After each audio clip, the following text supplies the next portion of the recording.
అందరికీ నమస్కారం. మనం చెప్పుకోబోయే కథ 'వినిపించని రాగాలు'. రచించిన వారు లక్ష్మి గారు. కథలోనికి వస్తే చిన్నారి వేణువులోంచి వెలువడిన నాదం పెద్దదై, ఇంకా పెద్దదై, దిగంతాలను తాకి అక్కడ ముక్కలై ఆకాశమంతా వ్యాపించింది. తెల్లారుజామున భూపాళ రాగంలో ప్రపంచమంతా స్నానం చేస్తుంది. ఫ్లూటు మీద పరధ్యానంగా కదులుతున్నాయి వేణువేళ్ళు. కళ్ళు తూర్పున దగదగా మెరుస్తున్న శుక్రగ్రహాన్ని చూస్తున్నాయి. ఆ వేగుచుక్క కాంతిని కరిగించేయటానికి చూస్తున్నాయి బంగారు రంగు సూర్యుడి కిరణాలు. రోజూ అనుకుంటాడు వేణు, ఈ క్షణమిలా ఉండిపోతే బాగుండునని. కాని గడియారంలో ముళ్ళు ఆగిపోవు. సూర్యుడు ఉదయించక మానడు, వేగుచుక్క మాయమాక మానదు, పాలవ్యాను భీకరంగా గర్జించుతూ రాక మానదు. బోయ్ నిన్ను పెద్ద శబ్దంగా ఉలిక్కిపడ్డాడు వేణు. వీధంతాను నిద్రలోంచి లేపేస్తూ పెద్ద శబ్దంతో వీధి చివరికెళ్ళి ఆగింది పాలవ్యాను. పూల పాన్పు మించి రాతి నేల మీదకి పడేసినట్లయింది. వీధంతా కోలాహలం, హడావిడి మొదలు. రొటీన్ జీవితం మొదలు. బండి చక్రం తిరగటం మొదలు. మిషన్లో ఇరుసు తిరగటం మొదలు. మనుషుల మనసుల్లో కోరికలు నిద్రలేవటం మొదలు. వీధి అరుగుమేంచి ఒక గెంతు గెంతి ఇంట్లోకి నడిచాడు వేణు. పెరట్లో ఎక్కడో అమ్మ నూతులోంచి నీళ్లు తోడుతున్న చప్పుడు. ఇంకా నిద్రలేవని తమ్ముళ్ళ మీద, చెల్లెళ్ళ మీద తిట్ల వర్షంతో మేల్కొలుపు. ఒక్కొక్కరు దున్నపోతుల్లా పొద్దుపోయేదాకా మంచం దిగకపోతే ఎలాగర్రా? ఒక్కదాన్నే పనులతో ఎంతని చావను? మళ్ళా ఒక్కొక్కరికి టైంకి అన్నీ అమర్చి పెట్టాలి. రోజు అలవాటైన మాటలే, అయినా ఎందుకో మనసు చివుక్కుమంటుంది. వంటింట్లో మూలనున్న సీసాలు, గూట్లో ఉన్న డబ్బులు తీసుకుని భారంగా బయటకు నడిచాడు. వీధి వాకిట్లో పెద్ద చెల్లి అప్పుడే ముగించిన ముగ్గుని 4 వైపుల నుంచి పరికించి చూస్తుంది.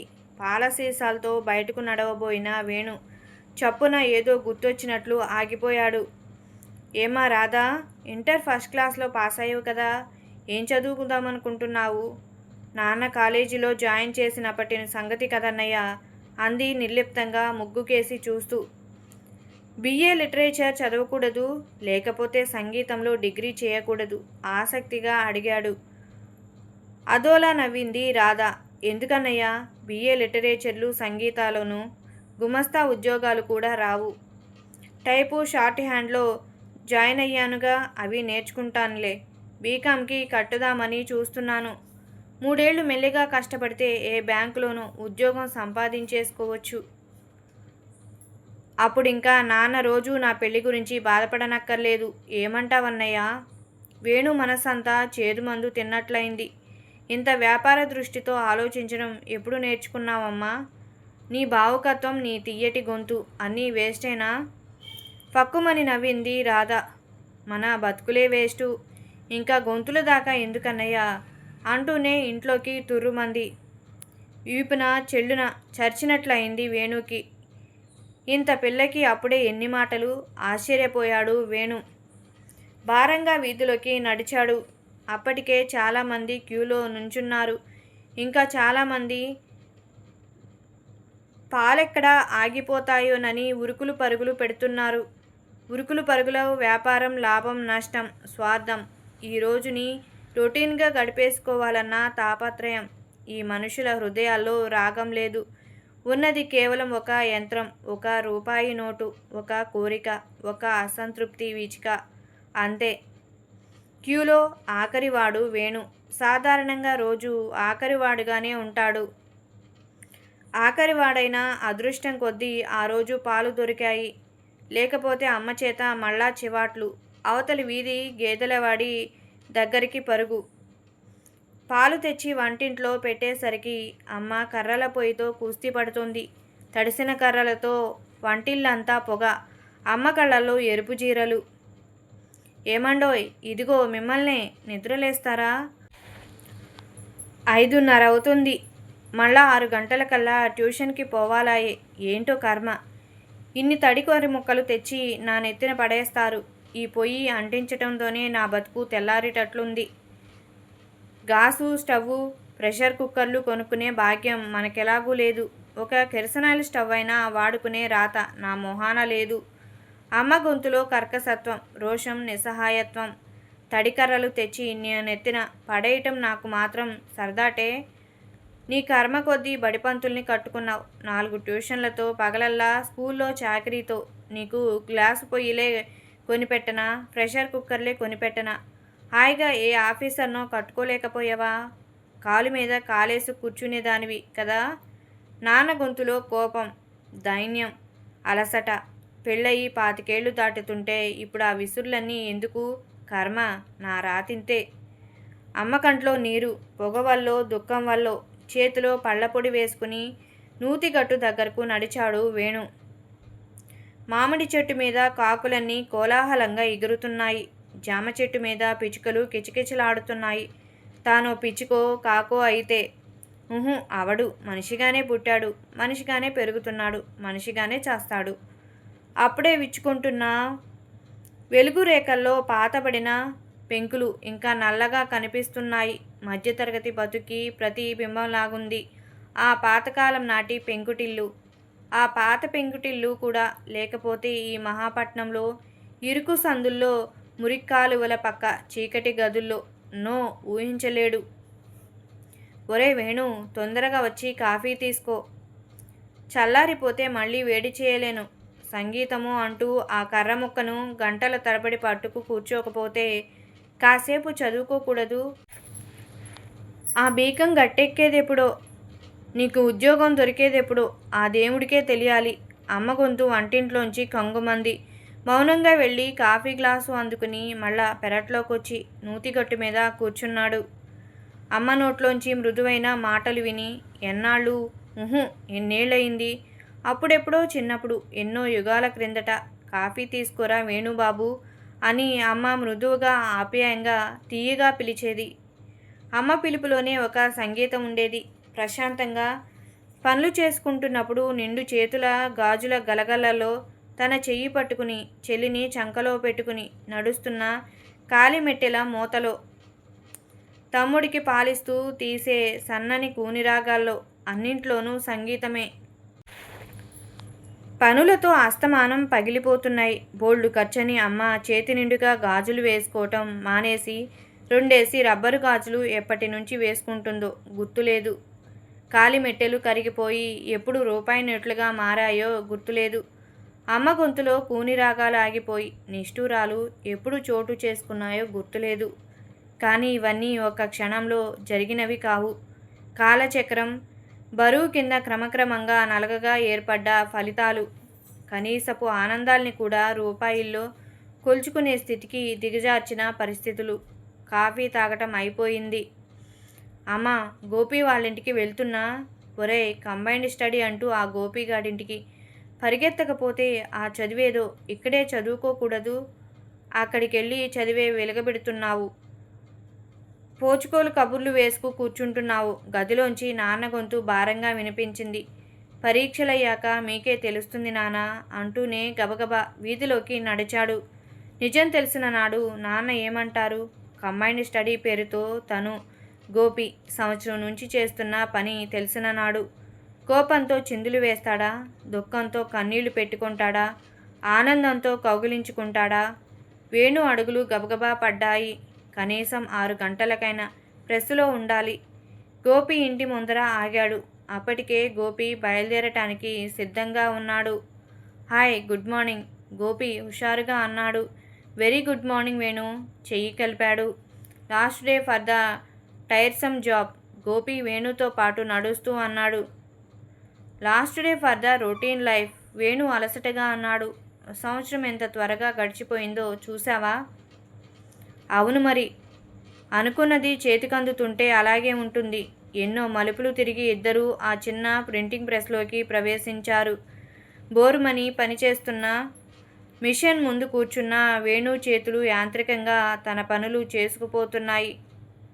ఆలోచనలు మాత్రం ఎక్కడెక్కడో పరిగెడుతున్నాయి. రేపు ఈ టైంకి ఏం చేస్తూ ఉంటాడు? వృధపెడుతున్న ఈ యంత్రం ముందు మాత్రం ఉండడు.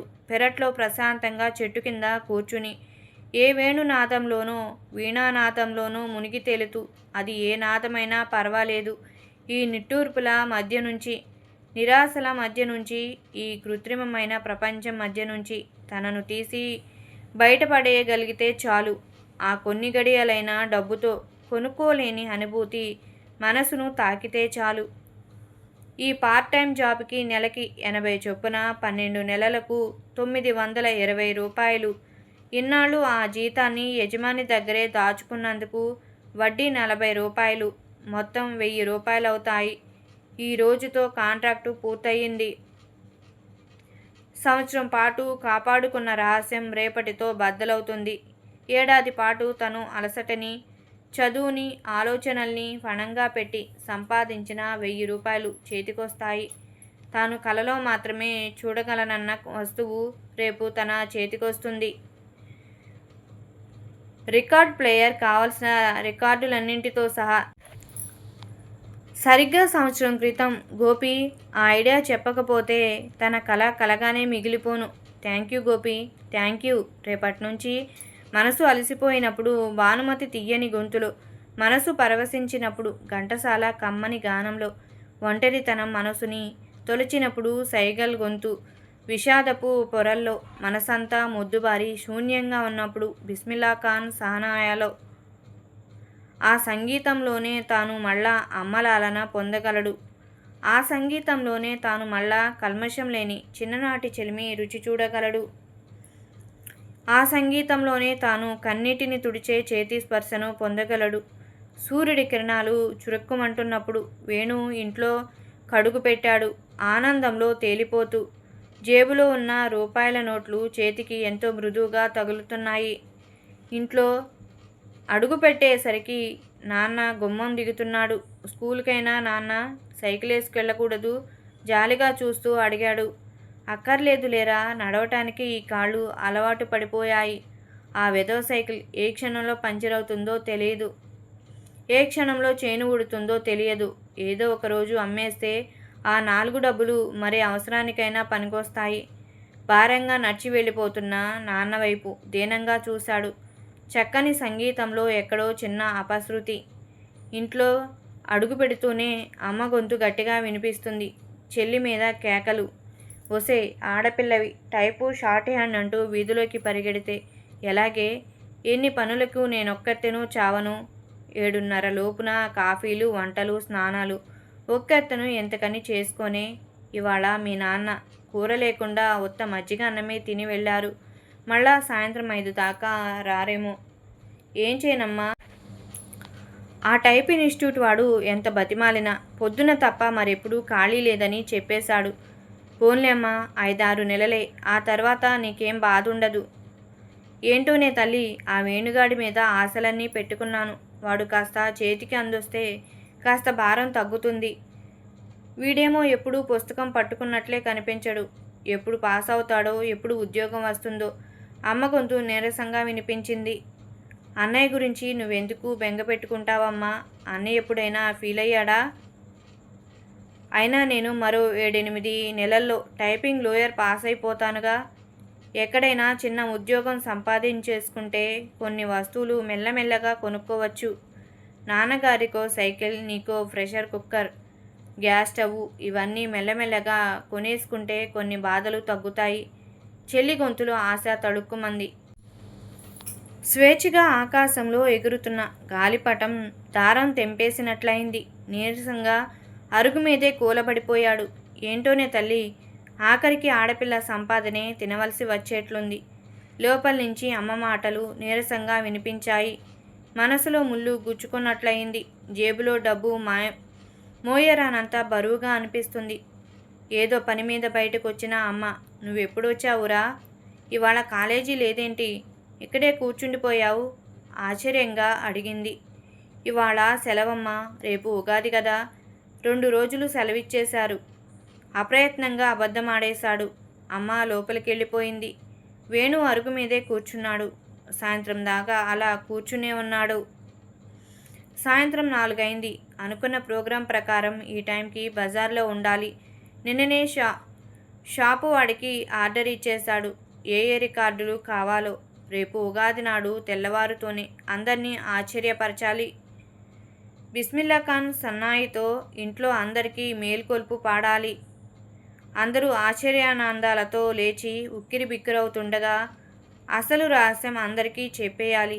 ఈ ఏడాది పాటు తాను పడ్డ శ్రమ, కన్న కలలు అన్నీను. ఆ తర్వాత ఇంటిల్లిపాది లేచి పనులు చేసుకుంటున్నప్పుడు ఘంటసాల భక్తి గీతాలు. అందరూ భోజనాలు చేసి మధ్యాహ్నం నడుములు వాల్చినప్పుడు ఈమని శంకరశాస్త్రి వీణ. ఇవి ఎన్నాళ్ల నుంచో తనకున్న రంగుల కలలు. కానీ ఆ రంగులన్నీ ఇప్పుడు కరిగిపోతున్నట్లు అనిపిస్తున్నాయి గాలిలో తేలిపోయే సన్నాయి వాద్యపు మాధుర్యాన్ని. అమ్మ గొంతులోని నిష్ఠూరత్వం మింగేస్తుందేమో, నాన్న గొంతులోని నీరసంతో ఘంటసాల గొంతులోని గాంభీర్యం కరిగిపోతుందేమో, చెల్లెలు గొంతులోని చేదు భానుమతి గొంతులోని తీయదనాన్ని విరిచేస్తుందేమో, దరిద్రదేవత చేసే వికట్టహాసం ముందు సరస్వతీదేవి సంగీతం వినపడదేమో. అవును, కడుపు నిండిన చోట వేణువు, కడుపు నిండని చోట అదో కర్రముక్క. ఏదో నిశ్చయానికొచ్చినట్లు లేచి వేణు అరుగు దిగాడు. అవును, ఉగాది నాడు పొద్దున్నే అందర్నీ ఆశ్చర్యపరుస్తాడు. తప్పదు. అమ్మా, నేను గోపి ఇంటికెళ్తున్నాను. రాత్రి ఇంటికి రాను. రాత్రంతా అక్కడే చదువుకుంటాను. రేపు తెల్లవారుజామునే వస్తాను. అతని కాళ్ళు ఉత్సాహంగా బజారు వైపు నడిచాయి. ఉగాది నాడు ఉదయాన్నే సైకిల్ గంట టింగ్ టింగ్ అనిపించాడు. ఇంటి ముందు వేణు. అమ్మొచ్చి తలుపు తీసింది. అమ్మోయ్ అమ్మా, తొందరగా వెళ్ళి ఇంట్లో అందర్నీ లేపు. మీకందరికీ ఒక ఆశ్చర్యం. అమ్మ లేపనవసరం లేకుండానే ఇంటిల్లిపాది వచ్చేశారు. నాన్న, చూసారా ఈ కొత్త సైకిల్? బాగుందా? ఇది మీకు 500 అమ్మా. ఇది ప్రెషర్ కుక్కర్, ఇది నూతన్ స్టవ్. ఈ రెండు నీకు. ఇదిగో ఈ ప్యాకెట్లో ఉన్న పుస్తకాలన్నీ తమ్ముళ్ళకి, చెల్లాయిలకు.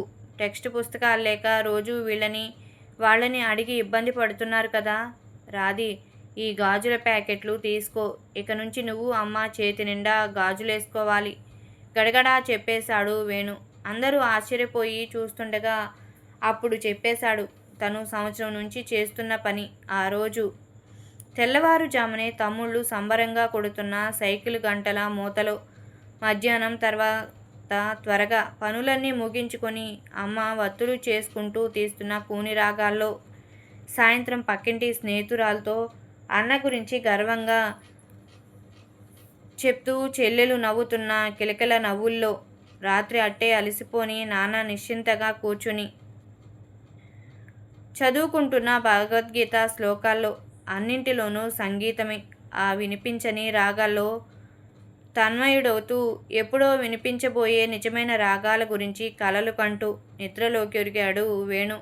ఇంతటితో ఈ కథ సమాప్తం. ఈ కథ నచ్చినట్లయితే లైక్ చేయండి, షేర్ చేయండి, సబ్స్క్రైబ్ చేసుకోండి. Thank you.